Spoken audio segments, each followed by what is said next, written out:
How's it going, Shaq? Oh, not bad. Just securing a conference room for one of my coworkers while I also record a podcast. Just Okay. classic stuff. I like how you multitask, Shaq. You know? Yeah, I'm not good at it. Can you I think everyone does it terribly and they pretend they can. I don't. I make lists and I go through the things in order. I can only handle, I'm a procrastinator, so I can only handle things, and I can only handle things right when they're in front of me. So Yeah. I just kind of lay it out based on whatever those deadlines are, and then I do it right before that deadline, and then that's done, and then I'm like, all right, what was the next thing? And so it's a constant. I don't get to sleep, but it's, I'm there anyway.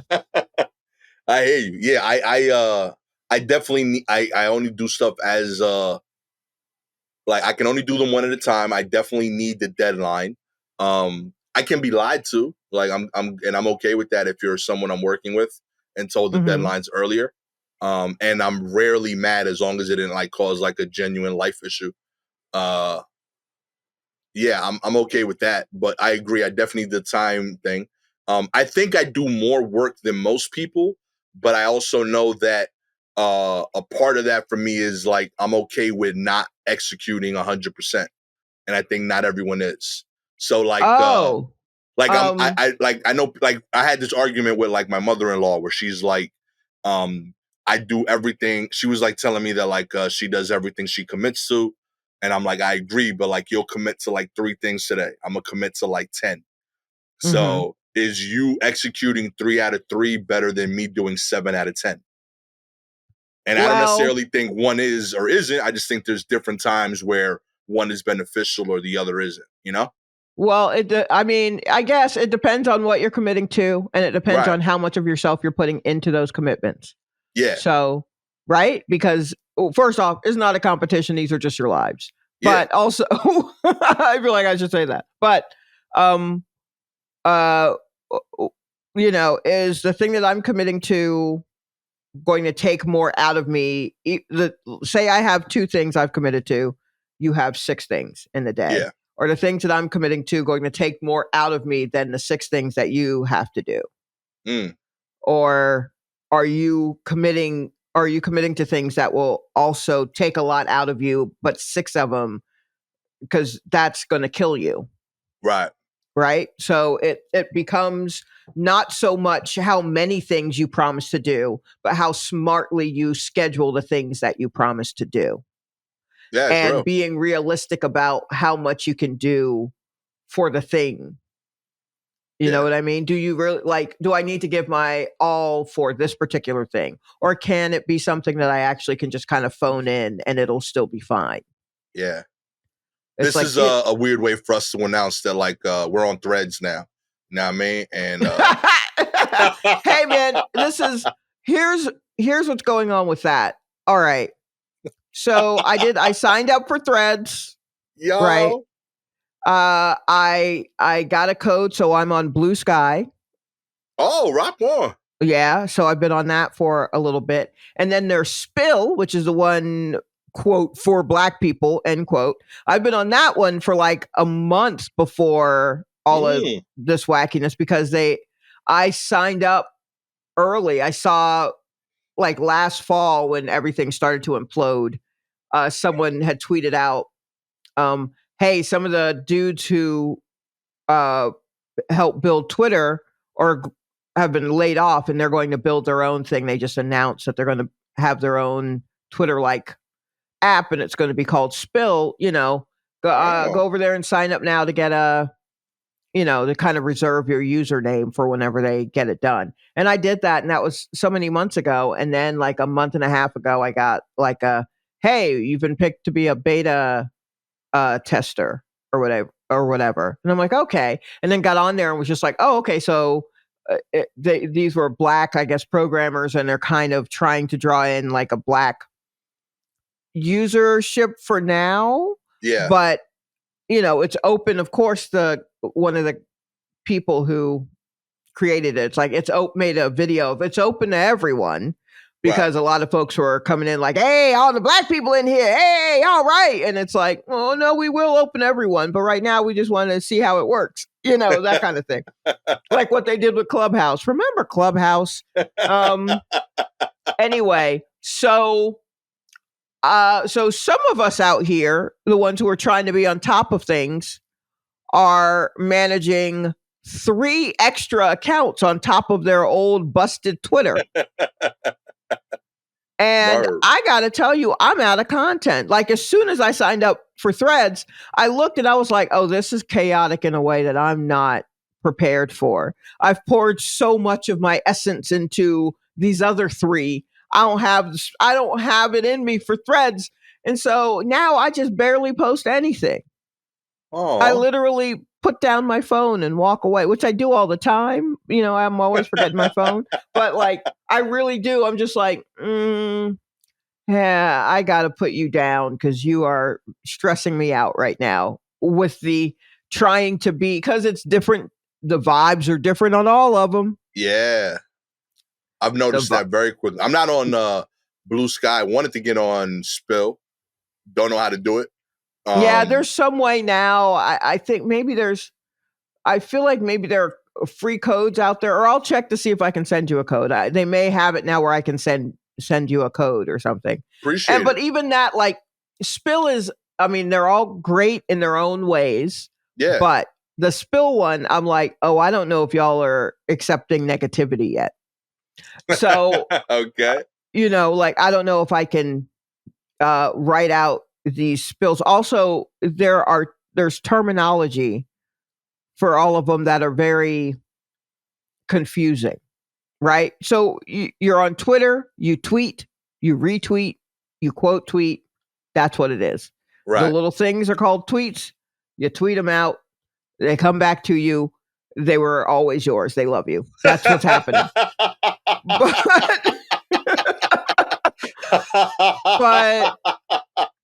like, oh, that's awesome.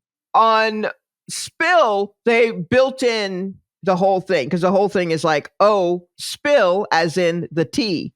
We're spilling the tea. And I'm like, okay, okay. All right, calm down. Like, I get it, but let's take it to a simmer. So now instead of following and followers, Spill has like sipping and serving. So one of them, like either the servers are the ones who are following you and you're serving them your tea, and the sippers are the ones you're following, so you're sipping their tea. I think that's how it is. I get confused each time. And so the icons are just like a little teacup, and if you hit that, that's like a like or a heart. And everyone's just like, we're spilling on what's the spill on? Hey, it's Spill Sundays. And I'm just like, yo, I need a glossary. And everybody's still real positive. So I can't come in there like, what the fuck is all this spill shit? Because I can't, because who wants to come and ruin the party? But here's the thing, I do. That's how I come into parties. I come into parties hot and complaining. So I was like, maybe I just don't need to be at this party right now, right? Yo. Perhaps that's what happens. Yo, Shot. And then on Blue Ski or Blue Sky. Shot, I don't think you've ever met something more than that statement. Yo. The sincerity. Here's the thing. I do. Yo. Oh, man. The conviction. Yo, you can win elections like that, yo. That shit was powerful. I'm just telling you, man. That's how I come through. Know your energy. Know your energy and know where you need to be with it. Oh, man. So Spill, I just watch. I don't really engage much because I'm like, no, my tone is always going to be, it's just going to be me typing something out and then backspacing and then typing and then deleting. And I'm just like, nah, I don't have it in me. Okay. I'll just watch and see. And when people start getting a little grumpy, that's my time to shine. No one's grumpy over there yet. Everyone's very happy. Blue Sky, which I keep calling Blue Ski because for some reason it just looks like Blue Ski to me. But that's important because I think it's supposed to be Blue Sky, but they want to call their whatever their version of a tweet is. They want to call it skeets. Oh. And I'm like, what? None of you, have we forgotten? I mean, did Little John not happen? Yeah, nah, you can't. You can't call, so they want to call them skeets. People are, and I don't know if they're doing this tongue in cheek, like, let's call them skeets, or if the people who made it are like, yeah, that sounds good, like blue ski, let's call them skeets. Skeet and re-skeet. And I'm like, you got to be out of your fucking mind if you think I'm calling something a re-skeet.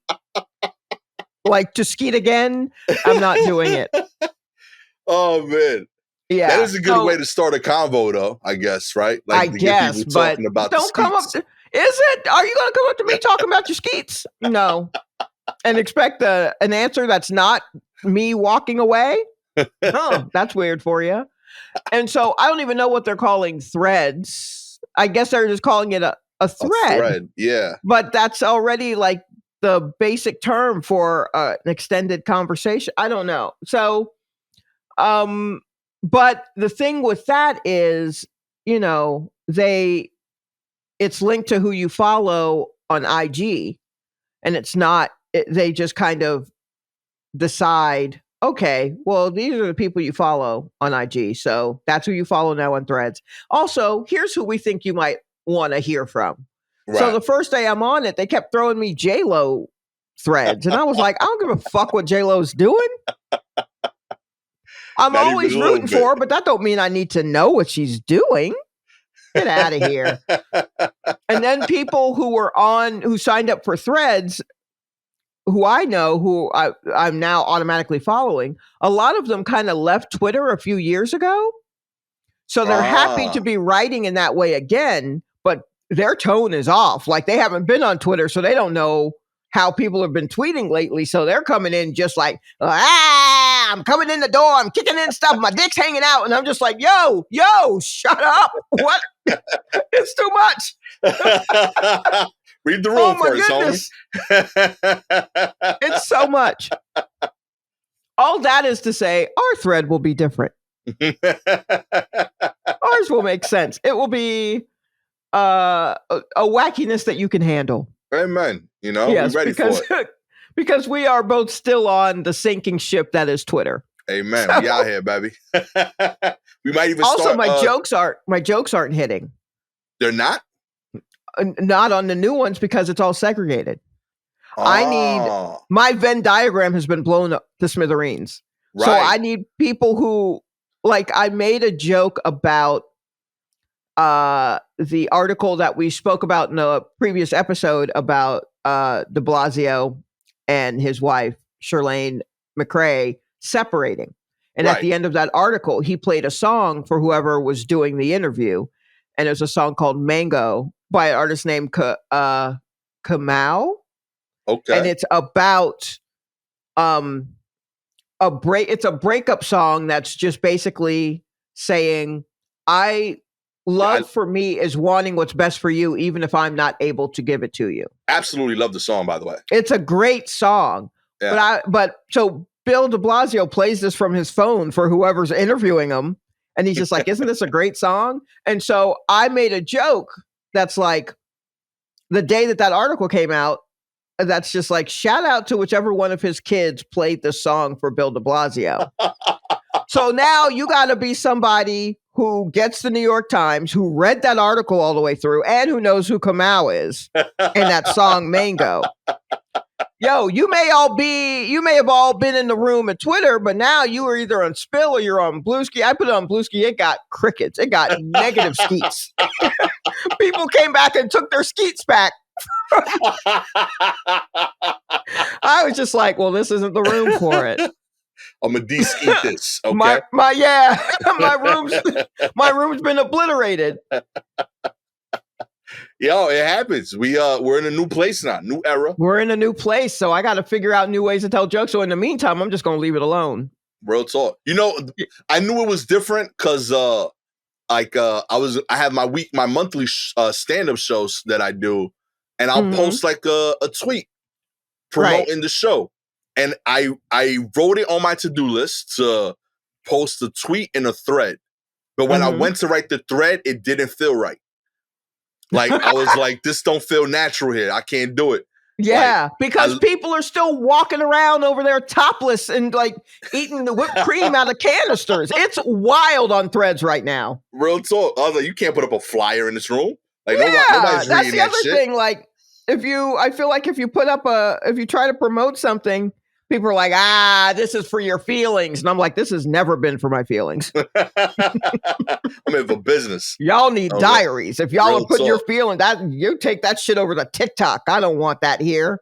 Listen, this is so you can decide to come to my shows. I got a private page on my Notion app where I write all of my darkest thoughts. That gets all of that out. That's it. Nobody needs to read any of that but me. Okay? And maybe my kids 30 to 40 days after I pass away.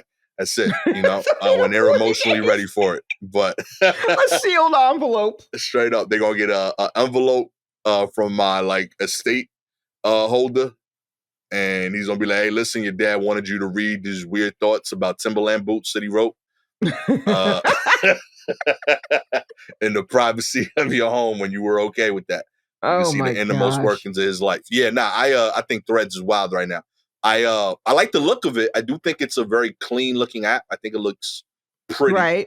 And I would like for it to work only because of, you know, the madness is happening at Twitter. Not that Mark is any better per se. Right. Yeah. Well, I mean, we heard me as I discussed how I feel about the two of them possibly fighting, and I just wanted them to release me. I guess I would root for Spill to work. Yeah. That's what like Spill and Blue Sky sound like the ones that like their intentions would be good, I guess, the most long term. Yeah, and I like think it'd be a clean space. mean, I'm enjoying going through them and trying to figure out what the voice is. It's very new. And so there are a lot of people who are like, let's take it back to like 2012 Twitter. And I'm like, I don't even know if I want to go back to that. Like, let's do a new thing. Let's, you know, I don't know if I want to go back to that. We can't. You can't go back to it, is what I know for sure.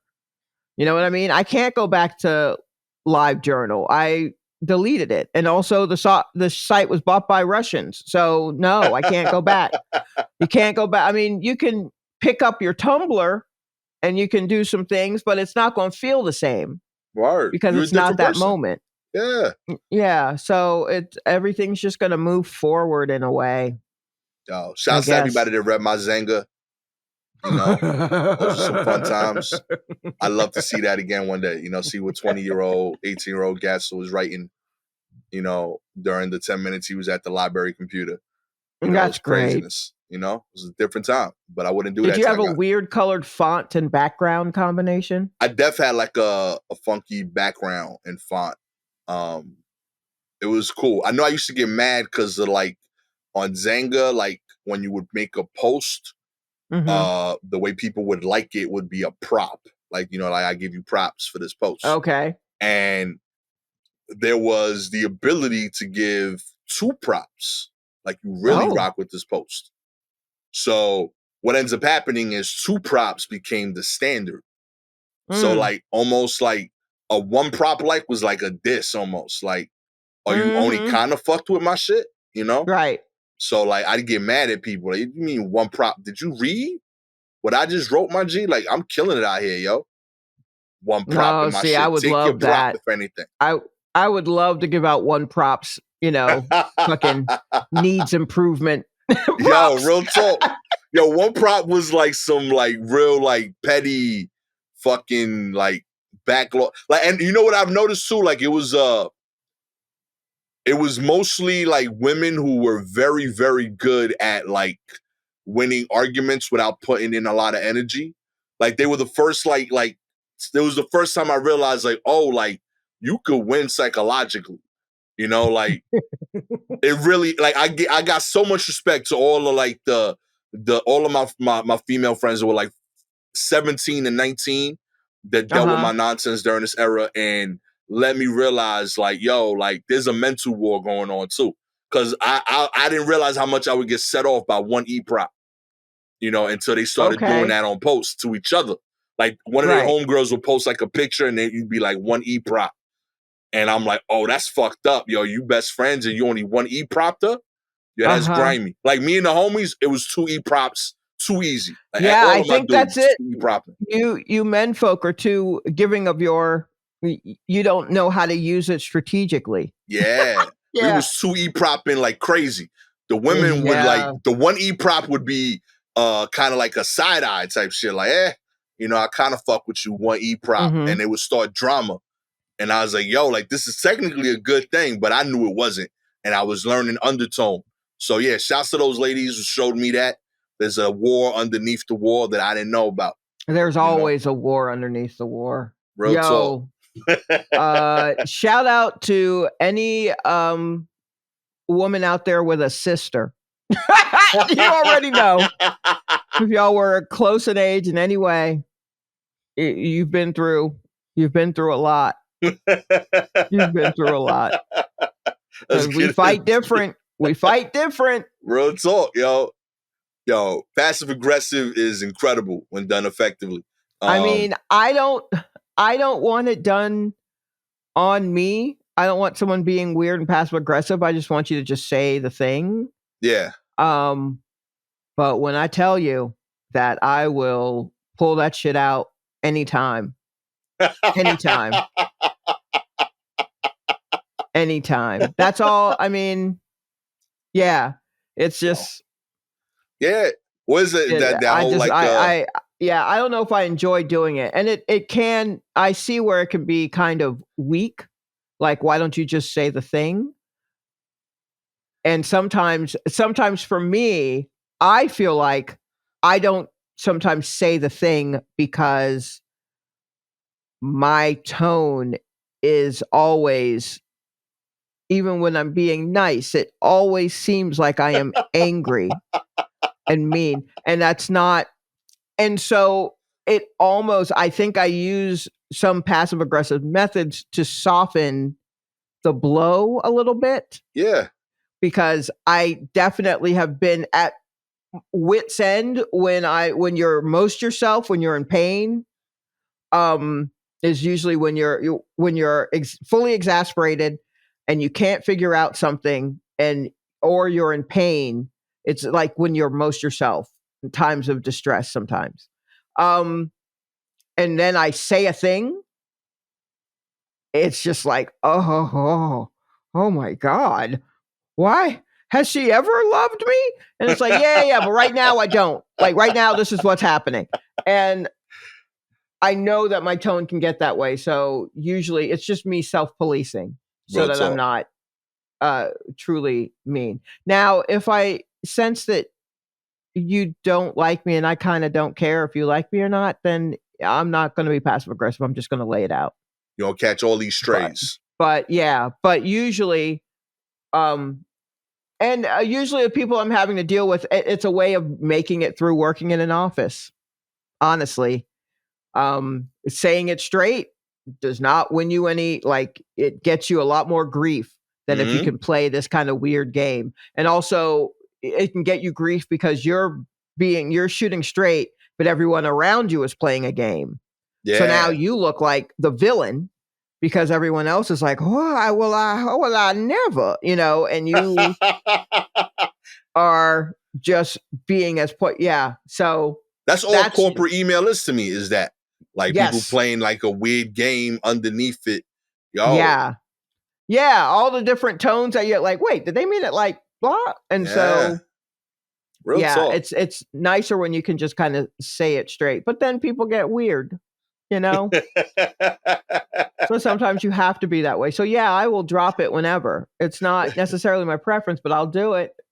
It's great. It's a great little tool in your box. I love to watch it, sincerely. It's an art form, in my opinion. It's awful, but it's fun to watch. Let's get into the news, Shop. I added a couple of stories this week. And both of these stories were presented to me this morning by Black Lady Blue on Twitter. long time fan, long time troop, long time correspondent. Supplied us with some of our earliest stuff. Word up. And so she hit me up, and these stories, they have an Atlanta connection. Okay. And I thought that was notable because right now, as we release this, I'm in Atlanta. I took a little weekend to go visit my family, my sister, and whatever's in my storage unit. That's my family. And but these stories were wild. I woke up in the middle of the night and saw them and was like, what the? So let's start with the first one. Oh, yes. This one made me think of you immediately, Gastor. Okay. Georgia woman sentenced for stealing almost $10 million from Amazon. Okay. So let's just start there. A former manager at Amazon in Atlanta has been sentenced for stealing more than $9.4 million, according to the U.S. Department of Justice. Kayrika Wortham, plus 6 others, were all charged in connection to what the DOJ calls a, quote, scheme, end quote, and accused of fraud to steal millions of dollars from the online retail giant. Wortham pled guilty in December, according to officials, along with another Atlanta area resident. In December, U.S. Attorney Ryan Buchanan said Wortham and Demetrius Hines of Smyrna used their positions at the company to submit fake invoices for fake vendors, causing Amazon to pay about $9.4 million to the pair and multiple co-conspirators. The U.S. Attorney's Office for the Northern District of Georgia said that from 2020 to 2022, Wortham used her position as an operations manager at an Amazon warehouse to submit fictitious invoices for fake vendors, as well as use her supervisory, I can't even say it, position to approve both new vendors and payments. As the leader of the scheme, they said that she gave fake vendor information to unknowing subordinates and then had them put the information into the Amazon vendor system. And then she would approve the fake vendors, letting them submit invoices and receive payments from Amazon. Then she and her co-conspirators submitted fictitious invoices to Amazon, falsely representing that the vendors had provided goods and services to Amazon. She approved the invoices, causing Amazon to transfer millions in fraudulent proceeds to bank accounts controlled by her and her co-conspirators. So Wortham and co-conspirator Brittany Hudson used the money from the fake invoices to pay for real estate and luxury cars, including buying a $1 million home in Smyrna. The two of them bought a 2019 Lamborghini Urus. Oh, yeah. A 2021 Dodge Durango, a 2022 Tesla Model X, a 2018 Porsche Panamera, and a Kawasaki motorcycle with the funds. And then let's see, what else did they do? This is awesome. Oh, here we go. After being arrested and while out on jail on bond, Wortham and Hudson continued to take part in criminal conduct. They were working with the CRU, or probably Crew, franchising company to open a hookah lounge in Midtown Atlanta. During the due diligence to close the deal, Crew discovered and asked about the Amazon fraud charges against them. In response, Wortham and Hudson allegedly lied to Crew, claiming that their Amazon-related criminal charges were dismissed. The two then emailed fraudulent court documents to Crew that purported to show dismissal of the charges and contained forged signatures of the chief U.S. District Judge, Timothy C. Batten Sr., and forged seals and signatures of the clerk of the court. Hudson also allegedly emailed Crew doctored bank statements and personal financial statements that fraudulently inflated the balances in her account to support the franchise deal. So they made up vendors.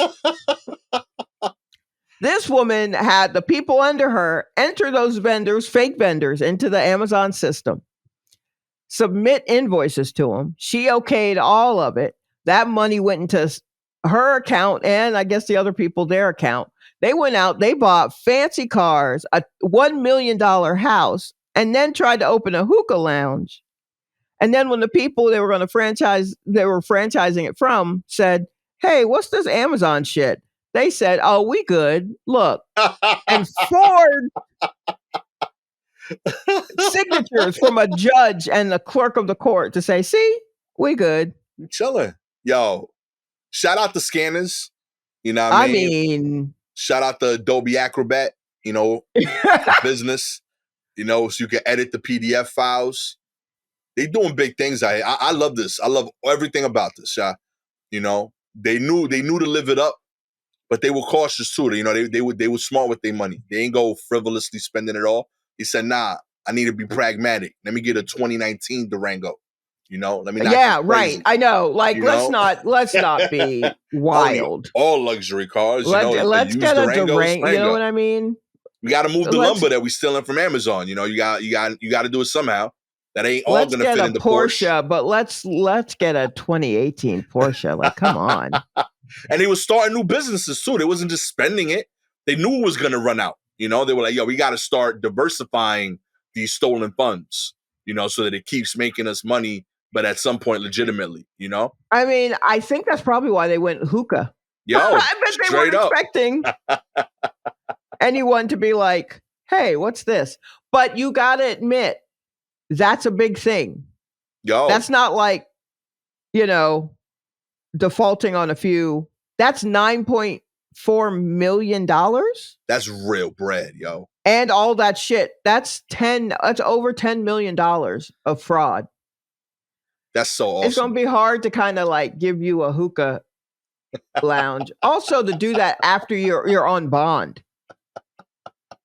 Now we good. It's the judge. Right? You don't see his signature? Hey, man, hold on. Wait, no, I got that in my glove box. Wait, I got the paperwork where he said we're cool. He Gucci. You know what I mean? Don't ignore that. I know he signed in that weird ink. It's okay.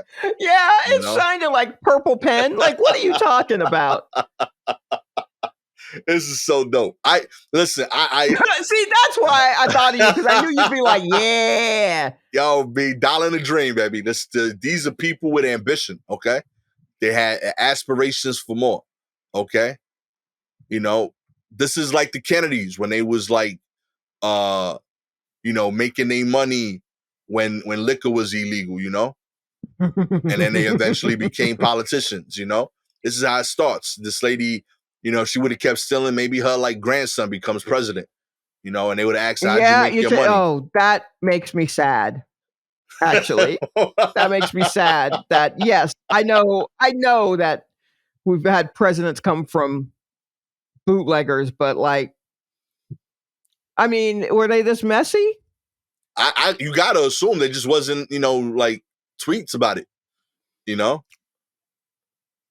Yeah, I'm all about this. I hope she gets out. She starts stealing more money. Okay. Yeah. Does she get to keep the house? No. Why not? You don't keep any of that shit. Listen, they can't prove. When does she get to keep the house? Oh. Like, I want to know. No, you got it. You got to give it back. If you want that house, it belongs to, I guess, the courts. So maybe they'll auction it off. I know those cars are probably up for auction. I should go see about that right now. Real talk. You going to Atlanta, yo, find out. Real talk. I'll put let me see. They got that. I can use a Durango. Real talk, yo. I ain't even going to be greedy. The Durango, I could cop. The Durango I could do some stuff with, but I'm all about this, yo. Keep hustling. Keep stealing shit, especially for some places like Amazon. Please be smarter about it. Yo, yeah, like, please. What did you invoice to Amazon that was $10 million worth that you were like, yeah, they ain't even going to notice this? I mean, I think it's just a lot of little cuts. You know what I mean? Yo. She's a manager, so she knows just the amount of how to not fuck things up. Man. Here's where imagine if like the line was like 8.9, yo. She just went a little too far, yo. No, I mean, like, it's a bunch of, she probably came up with a bunch of different fake companies, right? Yeah. And she knows what the limits are for these companies, realistically, because she has historically what has been done for legit companies. Yeah. Right. So if you don't, and Amazon, you know how Amazon is, they're snapping up little companies wherever they can so that there's no competition. So they're probably like, yeah, great, get them all. Let us control all of it. So Yeah. if you do that part smartly, you could probably rock on it. I mean, they rocked for 2 years with it. Word. Right. But I think maybe where she fucked up is she may have had too many co-conspirators. Yeah. Also, you didn't get promoted. So how can you, why are you suddenly showing up in a fucking Tesla?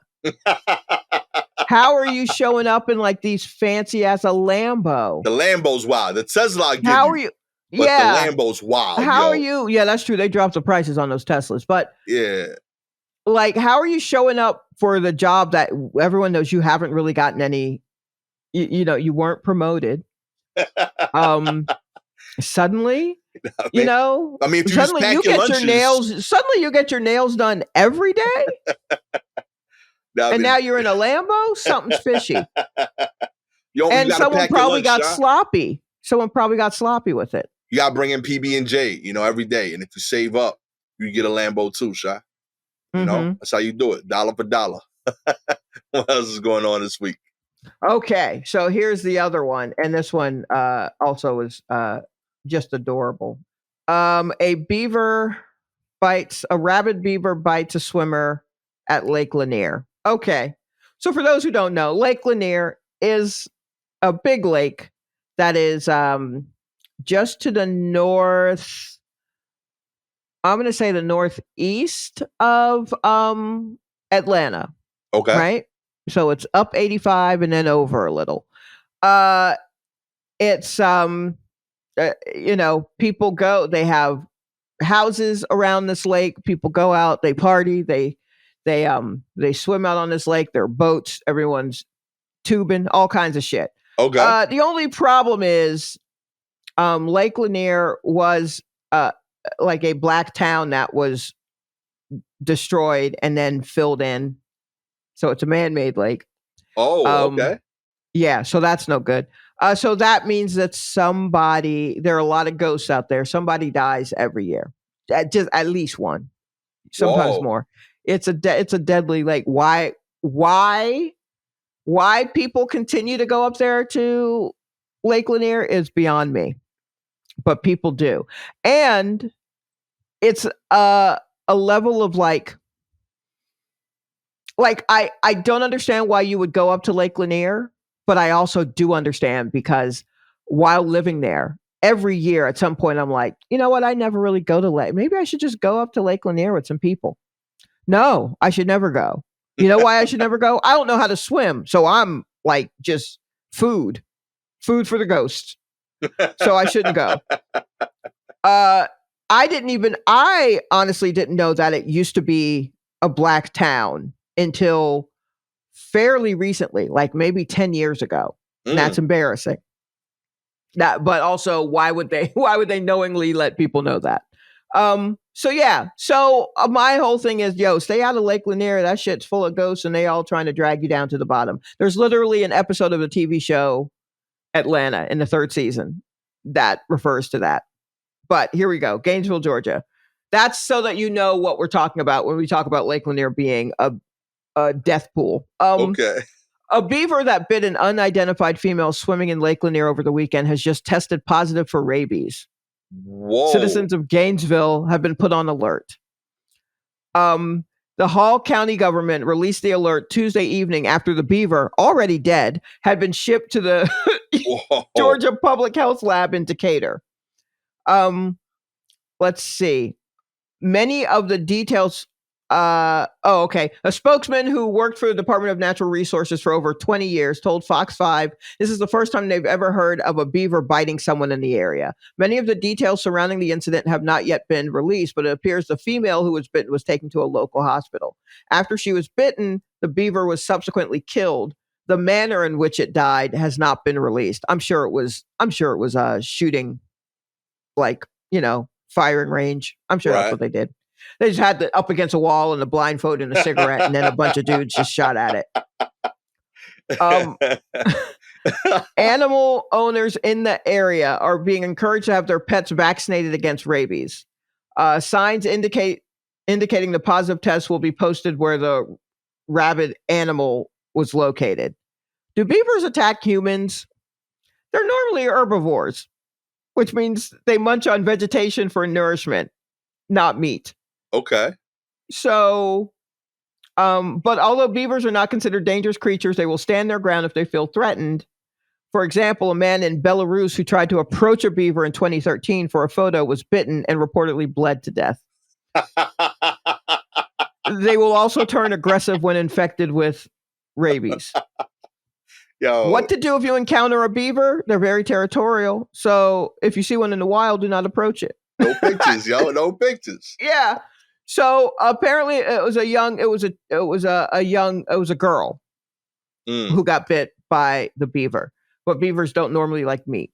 But I guess the ones in Lake Lanier do. Anyway, if you're out there in Lake Lanier for whatever reason, just know rabies is out there. And these animals, when they got the rabies, they kind of foam at the mouth and they start attacking everybody. Maybe don't go to Lake Lanier. Yeah, B. There's got to be water elsewhere. No, it's a no. Go to Florida. Savannah. There's the Chattahoochee River, and let me tell you, you know how in The Simpsons. So already this is problematic. They have the nuclear power plant next to a river, and all the fish have 3 eyes. Okay. I'm not saying that's the Chattahoochee, but I'm not saying that's not the Chattahoochee. You know what I mean? They used to do shit down the Chattahoochee, but like shoot the hooch. Okay, I'm definitely aging myself, but they had a thing in the 80s, I think 70s and 80s for sure, called shoot the hooch, where you could go tubing down the Chattahoochee River.